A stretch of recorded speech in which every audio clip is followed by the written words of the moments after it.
les invincibles. Couvertes de drapeaux et de vertes guirlandes, ouvrant aux brises de houx ses voiles toutes grandes, la flotte de Rollo, Québec s'était livrée, remontait le courant du grand fleuve éploré, cinglant vers Montréal rongé par la famine, suivant d'un œil rougi l'escadre qui chemine dans l'étincellement de l'éther et des eaux. Les riverains voyaient de sinistres oiseaux, étreignant dans leur serre un lambeau de leur âme, en ces voiles sombrant l'horizon de flammes. Et parmi les blêmures du rivage vermeil, caressés par le flot, la brise et le soleil, des sanglots éclataient, mêlés aux rumeurs vagues, montant des bois, des champs, des roseaux et des vagues. Parfois de longs hurrahs, cris rauques de forbans, s'élevaient tout à coup des ponts et des haubans, narguant les paysans qui pleuraient sur les grèves. Et les voiles passaient comme des rêves. Partout, sur les tillacs, dans les mâts, au hublot, les Anglais, promenant leurs regards sur les flots, s'extasiaient devant le spectacle féerique du plus majestueux des fleuves d'Amérique. Et, rayonnant, le front brûlé d'un seul désir, dans leur cœur savourait d'avance le plaisir d'attaquer Montréal râlant sur des décombres. Et les voiles passaient comme des ombres. Les marins ne pouvaient rassasier leurs yeux des splendeurs que l'été déroulait devant eux. Et le fier amiral, debout sur la dunette, tout pensif et tenant à la main sa lunette, contemplant les aspects riants et merveilleux, déployés par les monts, les prés verts, les flots bleus, à chaque instant songeait à la valeur immense du pays qu'Albion enlevait à la France. Et les vaisseaux montaient sous le vent d'août, des bruits inquiétants, venant on ne sait d'où, faisaient parfois frémir l'amiral à son poste, toujours pensif et prêt toujours à la riposte. Tout à coup, au moment où le navire altier rasait un frêle îlot coupé de mince sentier, un formidable choc inconnu le secoue. Un long craquement sourd de la poupe à la proue, entremêlé d'un bruit de faïence et de fer, fait tressaillir le mousse et le vieux loup de mer, qui, rendu furieux par une telle épreuve, ne pouvant concevoir qu'à cet endroit le fleuve cacha quelques bas-fonds sous son flot calme et clair, vomit sur des goddam avec des voix d'enfer. Tandis que, vis-à-vis du repli d'une grève, un vivat ironique et délirant s'élève, redit par les échos sauvages des grands bois. Sur le gaillard d'avant, le pilote aux abois, les poings dans les cheveux, a fait jeter la sonde. Mais ici comme ailleurs, la vague est très profonde, et pas un ne comprend comment s'est échoué le navire qu'un heurt si rude a secoué. Et les plus vieux, voyant partout un sortilège, jurent que Lucifer vient de leur tendre un piège. Et le vaisseau, toujours les voiles dans le vent, continue à dormir, dressé sur son avant. Le pilote alors fait mettre à flot sa chaloupe. On sonde encore, à la proue, à la poupe, et, la rame en suspens, les matelots hagards plongent dans le cristal des ondes leurs regards, cherchant l'écueil caché qui heurta la carène. Soudain une voix crie « Une chaîne! Une chaîne !» Le pilote venait d'apercevoir sous l'eau une chaîne de fer qu'il montrait à Rollo, debout au bastingage, au pied de la misaine, furieux et crachant les jurons par douzaines. La chaloupe aussitôt ouvre le flot mouvant, et de hardis rameurs s'élancent en avant, pour aller démarrer cette chaîne maudite qui barre le passage à la flotte interdite. Comme ils vont mettre pied sur un îlot charmant, un triple coup de feu tonne sinistrement, et 3 des matelots tombent à la renverse. Une immense clameur, où la colère perce, s'élève de la flotte et fait rugir l'écho. L'amiral fait jeter plusieurs barques à l'eau, pour porter du secours aux marins qui fléchissent, et sous des pins touffus, où des Français se glissent, un combat acharné s'engage vers midi. Le plus brave se bat contre le plus hardi. Appuyés par un groupe indien armé de flèches, les nôtres dans les rangs des marins font des brèches. Mais ces désespérés sont 30 contre 100. Après avoir rougi le gazon de leur sang, après avoir perdu le chef de l'équipée, un héros qui depuis 20 ans portait l'épée, après avoir en vain prodigué la valeur, fait l'admiration de l'amiral vainqueur. Il vole du côté d'une combe prochaine, et les marins, joyeux, vont enlever la chaîne que ces sublimes fous ont sous l'azur des eaux tendu afin de faire échouer les vaisseaux et donner à Sorel, criant « Vive la France !» le temps de terminer des travaux de défense. Mais, hélas, les Français, malgré leur dévouement, n'avaient pu retarder la flotte qu'un moment. Et les Saxons, honteux d'une pareille escale, font reprendre au vaisseau leur marche triomphale. Et, le soir, jettent l'ancre en face de Sorel. Le bourg a maintenant le calme solennel d'un mourant attendant, muet, le viatique. Ses défenseurs, Corello et la Grèce antique, regardant s'approcher la mort sans tressaillir, aux lueurs de flambeaux que le vent fait pâlir, ouvrent, silencieux, sans Corello sans doute, une large tranchée autour d'une redoute. L'ouvrage terminé, le curé de l'endroit, dont le cœur bat toujours pour la France et le roi, saute dans un canot où le drapeau blanc flotte, et, saisissant la rame, il vole vers la flotte, au grand étonnement du village éperdu, qui tremble et croit déjà son vieux pasteur perdu. Et le drapeau blanc fuit sur l'onde comme un signe, et le prêtre est reçu d'une façon fort digne, par les gardiens de nuit et par le fier Rollo, qui lui parle, en riant, du piège de l'îlot et du retard que vient d'éprouver son navire. Le bon abbé l'écoute avec un fin sourire, et du plus noble orgueil son cœur est palpitant, au récit d'un exploit qu'il déplore pourtant. Assis au pied d'un mât, où flottait une flamme, le prêtre et l'officier, balancés par la lame, gardant comme un reflet des derniers feux du jour, causèrent longtemps, gais et sombres tour à tour. À minuit, ils étaient encore sous les voiles. Plusieurs fois l'amiral, aux lueurs des étoiles, vit des larmes rouler dans les yeux du curé, qui par moments parlait tout bas, d'un ton navré. Cependant, sur le pont, il se fit un silence, et l'on n'entendit rien que la vague en cadence, battant les vastes flancs du vaisseau balancé. Le prêtre, à cet instant, songeait, le front baissé.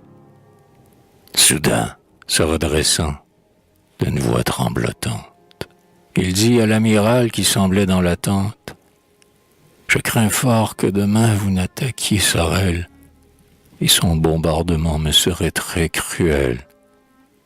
Vous avez bien le droit d'user de représailles pour le retard que vous ont causé mes ouailles.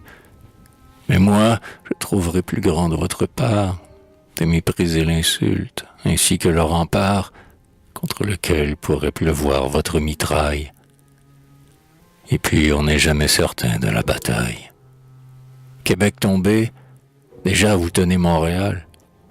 Alors il doit vous être absolument égal que le bourg de Sorel reste debout ou tombe. À quoi bon le massacre? À Quoi bon l'hécatombe, l'insulte de vos gens, repartit l'amiral sur un ton insolent. Je ne m'en ris pas mal. D'ailleurs, elle n'était pas faite à ma personne.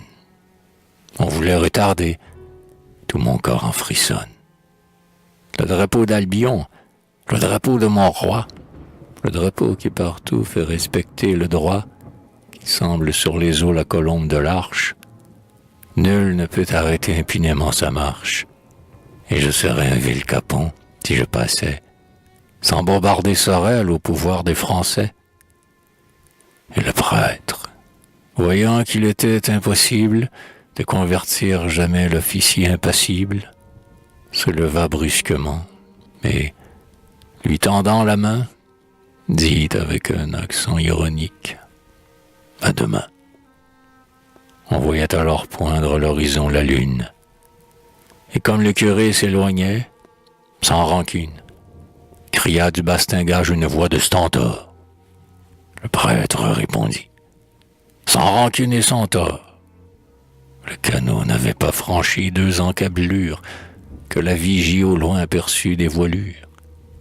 C'étaient des Sorelois s'avançant au devant, du curé pour lequel il redoutait le vent, qui depuis quelque temps faisait blanchir la vague. Du rivage montait comme un cliquetis vague, des mousquets qu'on aurait réunis en faisceaux, et des torches parfois passées au bord des eaux. Le prêtre à peine est-il débarqué sur la plage, qu'il se voit entouré par les gens du village, en grand nombre courus pour le questionner. Il leur tient un propos qui les fait rayonner, et, tirant à l'écart un brave à barbe grise, il lui parle longtemps au bord du flot qui brise. Ce qu'il lui dit alors, on ne le sut jamais.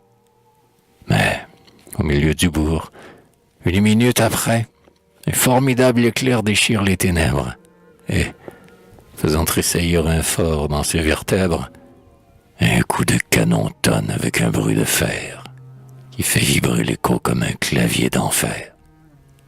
Et bientôt, secouant les lourds vaisseaux de guerre, sur les flots endormis et si calmes naguère, la détonation d'une autre bouche à feu, raillant d'une lueur sinistre le ciel bleu, répond au hurlement de l'airain du village.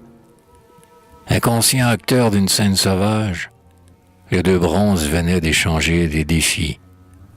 Alors le prêtre fait baiser le crucifix aux soldats et, marchant leur tête dès l'aube, revêtus du surplis, de l'étole et de l'aube, il s'en va les ranger en bataille devant, le fort qui fait flotter sous les baisers du vent, les plis immaculés du drapeau de la France, leur dernier protecteur, leur dernière espérance.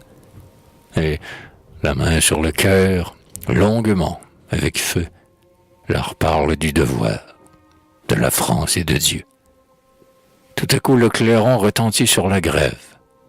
Une acclamation immense s'en élève, et 200 Sorelois s'élancent sur les flots pour aller attaquer au large les brûlots qui lancent des boulets rouges sur le village, dont les canons tonnants font tressaillir la plage, pendant que le curé, tremblant d'un Saint-Courroux, étend vers eux la main, disant « Je vous absous ».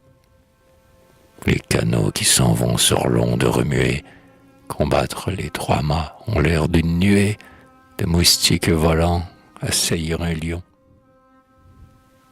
Les fiers Sorelois, forts de l'absolution, rament à tour de bras et, ceinture vivante, déroulant ses anneaux sur la vague mouvante, entourent les vaisseaux portant des bataillons, honteux d'être attaqués par des gens haillons. Et les canons du fort, qu'on emplit de ferraille, dans les flancs des voiliers font de larges entailles. Les agresseurs, debout dans leur frêle esquif, qui semblent se cabrer comme chevaux rétifs, ouvrent bientôt le feu contre chaque équipage, qui se trouble et déjà redoute l'abordage. Tirant leurs vieux mousquets d'un poignet aussi sûr, que s'il visait le coude appuyé sur un mur. Et partout les marins, hachés par la flottille, tombent comme les blés épais sous la faucille. Et sur les étambeaux, les chaînes, les crampons, sur les sabords, les mâts, les étraves, les ponts, des cales aux huniers, le sang ruisselle et fume, en mêlant ses rougeurs aux blancheurs de l'écume, des vagues qui jaillissent sous les éclats de but. Parfois un canon sombre avec des cris confus, coupé par un boulet ou criblé par des balles, et des soldats, cruels comme des cannibales, font couler du goudron bouillant sur des héros, cherchant à s'accrocher aux flancs nus des brûlots. Les obusiers du fort, à travers de grands chênes, vomissant des cailloux avec des bouts de chaîne, criblent toujours les ponts, les cordages, les mâts, qui culbutent avec un horrible fracas. Pendant que le feu prend partout sur les toitures, du bourg où les boulets rouges font leur morsure, et que les tirailleurs, comme les espadons, harcelant la baleine, affrontent les canons, avec une fureur et des forces nouvelles. Les morts jonchent les ponts en sanglantes javelles, et dans leurs larges plis les flots ensoleillés roulent des débris noirs, du sang et des noyés. Rollo, se souvenant de l'adieu du vieux prêtre, le traite en ce moment d'hypocrite et de traître, et comprenant qu'il est imprudent, après tout, de jouer ses soldats sur un dernier atout, il fait cesser le feu de chaque caronade. Et, comme du rempart grossit la canonnade, la flotte lève l'ancre au milieu des bravos, des tirailleurs toujours debout dans leurs canots, le fusil à l'épaule et l'écume à la bouche, beaux dans leurs débraillés poudreux, noirs et farouches. Quelques instants après, le curé de Sorel, avec ses paroissiens, remerciait le ciel d'avoir ainsi sauvé l'honneur de la patrie. Et parmi les éclats de la mousqueterie, que la brise du soir à la flotte emportait, un tas d'hommes géants du rivage montait, répété par l'écho de la forêt prochaine, qui voulait, elle aussi, dans cette nuit sereine, rendre grâce à Dieu, de qui vient tout succès, d'avoir encore donné la victoire aux Français. Les marins, furieux, s'étaient laissés descendre, à 2 nœuds en aval de Sorel presque en cendres. Le lendemain, au feu du soleil matinal, les vaincus, caressant un projet infernal, bondissent de la flotte à travers la campagne, et, la torche à la main, Rollo les accompagne. Pour démoraliser les défenseurs du fort, ils promènent partout l'incendie et la mort, parmi de malheureux paysans sans défense, qui n'ont qu'un tort, celui d'aimer toujours la France. Après avoir longtemps battu les alentours, assouvis de pillages, ainsi que des vautours, qui, repus, sont encore de carnage avide, ils marchent sur Sorel dont les logis sont vides. Étreignant le hameau dans un cercle d'acier, ils volent vers le fort, où tonne l'obusier, au pied duquel nos preux attendent, toujours fermes, ceux qui sèment la mort et le deuil dans les fermes. Avec une fureur terrible, les Anglais attaquent les guerriers de Sorel au reflet d'un grand brasier qui flambe au milieu des ténèbres et donne aux combattants l'air de spectres funèbres, agitant dans la nuit des bras démesurés. Les assiégés, rompant d'abord leurs rangs serrés, reculent vers les flots, écrasés par le nombre. Alors le prêtre avec eux se tient dans la pénombre, la soutane en lambeaux et les cheveux au vent, criant en pleine gorge « En avant! En avant !» Bientôt, se reformant derrière les grands chênes, aidés par les canons lançant toujours des chaînes, qui sifflent dans les airs ainsi que des serpents. Les Sorlois, tantôt debout, tantôt rampant, reprennent le terrain perdu, pouce par pouce. Mais l'amiral de fer de nouveau les repousse, et ses soldats déjà grimpent au mur du fort. Alors, se roidissant, dans un suprême effort, avec encore plus d'acharnement qu'au large, les braves en haillons reviennent à la charge, et, bondissant parmi les rangs échevelés, des Anglais combattant comme des endiablés, les enfoncent partout avec la baïonnette. Et Rollo, tout confus, fait sonner la retraite, ne voulant plus longtemps risquer d'avoir le sort qu'il avait essuyé la veille dans le port. Dérobés par la nuit, une nuit sans étoiles, les navires bientôt remettent à la voile, se dirigeant encore vers Montréal en deuil, où, 4 jours après, capitulait Vaudreuil, où la veille Lévis jetait au vent la cendre de ses drapeaux brûlés, ne voulant pas les rendre. Ainsi, quand Montréal et Québec succombaient, que les plus fiers remparts du continent tombaient, et que tant de héros devaient courber la tête, Sorel restait toujours debout dans la tempête, avec la majesté de l'aigle et du lion, et c'est plutôt le sort qui le prit qu'Albion.